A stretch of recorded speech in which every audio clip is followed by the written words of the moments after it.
Israel Palestine விவகாரம் குறித்து நம்ம கடந்த நிறைய காணொளிகளை பேசியிருந்தோம். இப்போ அதோடைய டெவலப்மெண்ட்டாக பாலஸ்தீனத்தை நாங்கள் அங்கீகரிக்கிறோம், வரக்கூடிய செப்டம்பரில் ஐநாவினுடைய 80வது பொதுச்சபையில் நாங்கள் எல்லாரும் அங்கீகரிக்கிறோம் சொல்லி பிரான்ஸ், பிரிட்டன், அப்புறம் ஆஸ்திரேலியா இவங்க எல்லாருமே சொல்லியிருக்காங்க. இது எதோட ரிஃப்ளெக்ஷனாக நம்ம பார்க்கணும்னா, அந்த நாட்டினுடைய மக்கள் எல்லாருமே போராட்டம் பண்ணியிருக்காங்க. அதன் பிறகு இந்த முடிவை எடுக்கிறாங்க. இந்த விஷயத்தை நம்ம பாசிட்டிவாக பார்க்குறதா, இல்லை அந்த பாலஸ்தீன மக்களுக்கு ஒரு தீர்வு கிடைச்சிருக்கா, இல்லைனா இந்த அரசாங்கங்கள் கண் துடைப்புக்காக இதை பண்ணியிருக்காங்களா? ஓகே, ஸோ நேரடி பதில் இது பாசிட்டிவாக பார்க்கலாம். ஏன்னா பாசிட்டிவான டைரக்ஷனில் நகர்றதுக்கான ஒரு சிம்பாலிசம் தான் இது.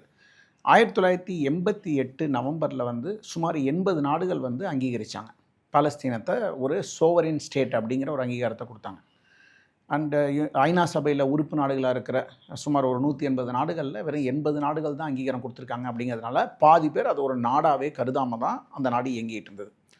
இன்றைக்கி தேதிக்கு கணக்கெடுத்து பார்த்திங்கன்னா 138 நாடுகள் அங்கீகாரம் கொடுத்துருக்காங்க. இது ஒரு மிகப்பெரிய நகர்வு. ஆனால் இதுக்கு உள்ள ஒரு மறைபொருள் ஒன்று இருக்குது. எப்படின்னா, அங்கீகாரம் கொடுக்கும்போதே கண்டிஷனல் அப்ரூவல் அப்படிங்கிற பேரில் சில கண்டிஷன்ஸை வச்சு இதுக்கு நீங்கள் மீட் பண்ணிங்கன்னா நாங்கள் உங்களை ஏற்றுக்கிறோம் அப்படின்னு சொல்லி ஒரு சில நாடுகள் சொல்கிறாங்க. இப்போ குறிப்பாக உங்களுக்கு அதிகமாக அங்கீகாரம் கொடுத்த நாடுகள் ஐரோப்பிய நாடுகள், ஆஸ்திரேலியா, கனடா இவங்கெல்லாம் தான் கொண்டு வராங்க.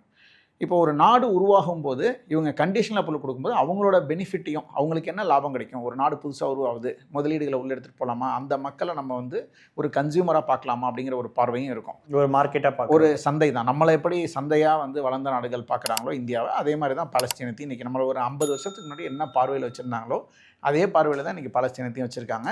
இது புது புரிதல் கிடையாது. பாலஸ்தீன மக்களுக்கும் இது புரியும். ஆனால் அவங்களுக்கு வாழ்வாசாவா இல்லை சந்தையாகிறதா அப்படின்னு பார்க்கும்போது, நான் ஃபஸ்ட்டு வாழ்வாசாவிலேருந்து வெளில நான் சந்தையாகிக்கிறேன், அதுக்கப்புறம் நான் முன்னேறிக்கிறேங்கிற ஒரு பார்வை தான் அவங்களுக்கு இருக்கும்.